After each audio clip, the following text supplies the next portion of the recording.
You're watching Fugitive Red Eye, and welcome to another anime review and another DVD review. Been a while since I've done a DVD review, quote-unquote. Now, you may be wondering, why are you just showing the DVD instead of reviewing it with the clips and images like you do a lot of the times? Well, there's a couple of reasons, really. Reason number one, I'm waiting off a copyright strike, so I'm taking it easy on the clips. I'm still using a few here and there, but I'm taking it easy on them. Not that I think old-school OVAs like this would necessarily have a problem, but again, I am being more safe than sorry. Once that copyright strike does expire, however, I'll be a lot more, willing to take the risk that I usually do. But right now, I'm just waiting until that expires and playing it a little bit more safe than I normally do. That's not to say that there won't be any of my usual type reviews. There probably still will be. I'm just kind of taking it easy on those and using them sparingly, but there still will be, and my copyright strike expires in just a couple of months anyway, so it's not a big deal. But anyway, today I'm reviewing Cyber City Oedo 808, the episode Time Bomb, which is the first episode of the series, which is a 90s OVA cyberpunk series, and it was animated by Madhouse. So, as you can tell, I do like Madhouse. I've talked about them a couple times. They're one of my favorite Japanese animation studios. I think they're pretty great, and I also think that 90s OVAs are my favorite type of anime, so combine the two, and I'm a happy camper. So let's talk a little bit about the series. I've only seen this first episode so far. And that's also part of why this is a DVD review with a single volume like this, because this way I'm just reviewing what I've seen on this DVD. I've actually ordered the rest of the series, so I'll be reviewing that as well. The rest of it I bought in a pack that also includes this, because I couldn't find the individual DVDs of volumes 2 and 3, which I do know exist, but I can't find them online. But it was really cheap to buy the whole series anyway, so I did that. But this had a dub by Manga Entertainment, which, if you know me, I love me some Manga Entertainment dubs. Very profanity-laden, over-the-top, cheesy, and I love them. So I actually watched this dubbed, because this is an action series, and it's, cyberpunk, so I'm just like, the dub would probably be more fitting in this case. I've also heard good things about this, and it was an excellent experience with it. Again, Manga Entertainment has a very unique feel to it. Their dubs are very cheesy and over-the-top, but that's very endearing about them. Plus, they add a lot more swears than are in the original, obviously. But anyway, on to the actual plot of the series. It's about 3 criminals who were in a space prison, trademark, who are brought down into the office of one of the superior officers or something there, who tells them that they can become cyber police officers to reduce their sentences and eventually gain their freedom. So they go down into Cyber City and become police officers. They have explosive collars around their neck that keep them in line.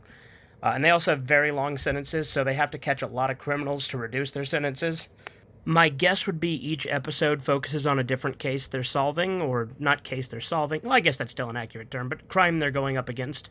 The case in this first episode is about a bunch of people that are being held hostage in this super high-tech skyscraper because someone has infiltrated the system and is controlling the building. I won't spoil the way it ends, but it has a pretty fucking cool scene at the end where they actually catch the criminal behind it.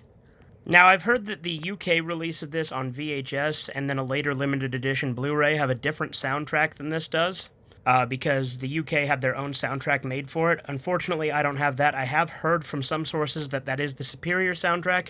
I thought the soundtrack that this was pretty decent anyway. And as I said, the Manga Entertainment dub definitely added to the effect. Also, if you notice, the actual DVD itself, the physical artwork and all that, don't actually have the full title of Cyber City Oedo 808. And I think it's just because it's easier to market just as Cyber City. The other one I ordered does have the full title on it. Also, this is the American title for the first episode, Time Bomb. I can't remember what the original is, but that's not what it is in Japan or in the UK. As for the DVD itself, this does include a couple of bonus features, nothing too spectacular.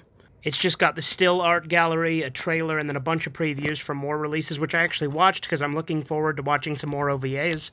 So I plan to look into some of those in the future as well. Though the dub of this was done by Manga Entertainment, this release was done by US Manga Corps, who also released my Arslan OVA set that I have.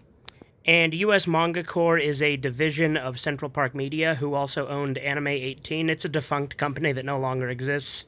But my point is, I have quite a few releases from Central Park Media as a whole. I have a few of them from US Manga Corps. I think I have more from Anime 18, though.